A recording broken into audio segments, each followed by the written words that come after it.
My kid's teacher uses Bloom's messaging all day. But when a teacher sends a hygiene letter home, that means the classroom air is under attack.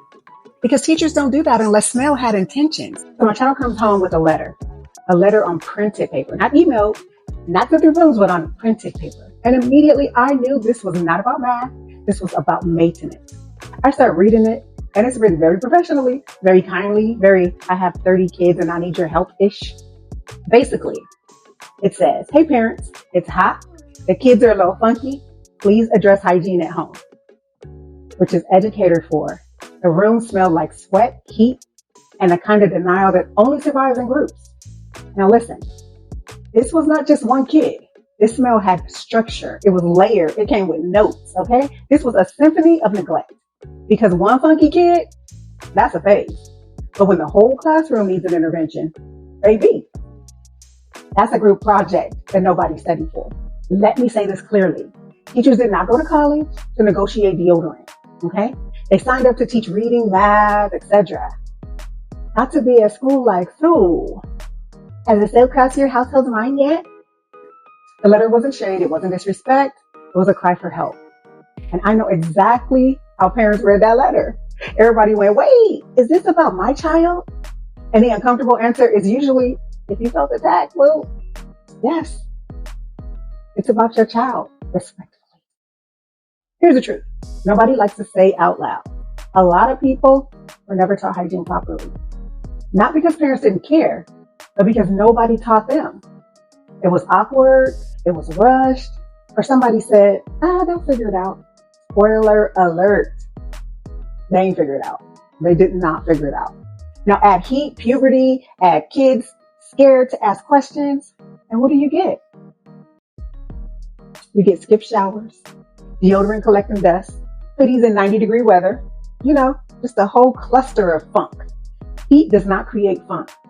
It exposes it. Now some of y'all out here acting brand new.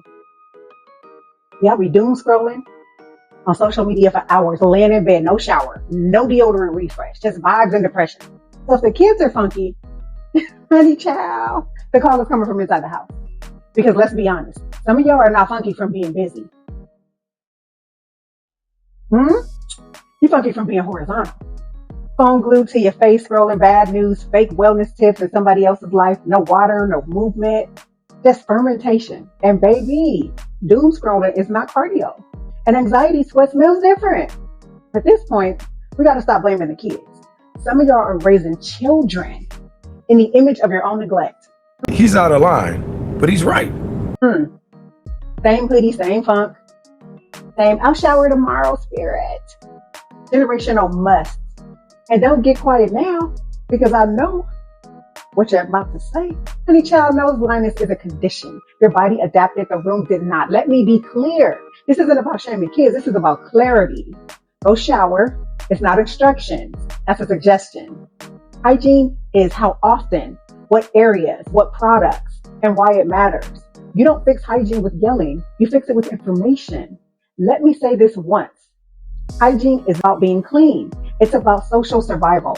Smell decides who sits next to you, who avoids you, who gets invited, and kids feel rejection before they understand why. So that teacher's letter, it wasn't rude, it wasn't messy, it was prevention. Because once a kid gets labeled the smelly one, that sticks longer than the stink.